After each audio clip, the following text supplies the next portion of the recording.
మనము సంఖ్యాకాండం 27వ అధ్యాయం 18వ వచనం మనం చూసినట్లయితే యెహోషువ గురించి, అతడు పొందుకున్న ఆత్మ గురించి అక్కడ వ్రాయబడి ఉంటుంది.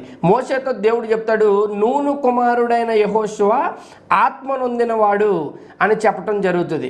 అట్లనే న్యాయాధిపతుల గ్రంథము 3వ అధ్యాయము 10వ వచనం మనం చూసినట్లయితే ఓత్నియేలు అనే ఒక వ్యక్తి మీద పరిశుద్ధాత్మ ప్రభావం ఎట్లా ఉన్నదో, న్యాయాధిపతిగా ఉన్న అతనిని పరిశుద్ధాత్మ ఎట్లా నడిపించి ఇజ్రాయేలు విజయము సాధించుటకు అది దోహదపడిందో అన్న విషయాలు మనకి కనిపిస్తాయి. అట్లనే న్యాయాధిపతులు 6వ అధ్యాయంలో గిద్యోను ఒక పరిచర్య మనకు కనిపిస్తుంది. పరిశుద్ధాత్మ శక్తితో అతడు ఎట్లా శత్రువులను ఎదుర్కొని ఇజ్రాయేలు దేశమునకు విజయము తీసుకొని వచ్చాడో మనకి తెలుస్తూ ఉంది. ఇంకా మనకు అదే న్యాయాధిపతుల గ్రంథంలో సంసోను కనిపిస్తాడు. సంసోను విషయంలో అయితే యెహోవా ఆత్మ సంసోనును రేపెను వంటి బలమైన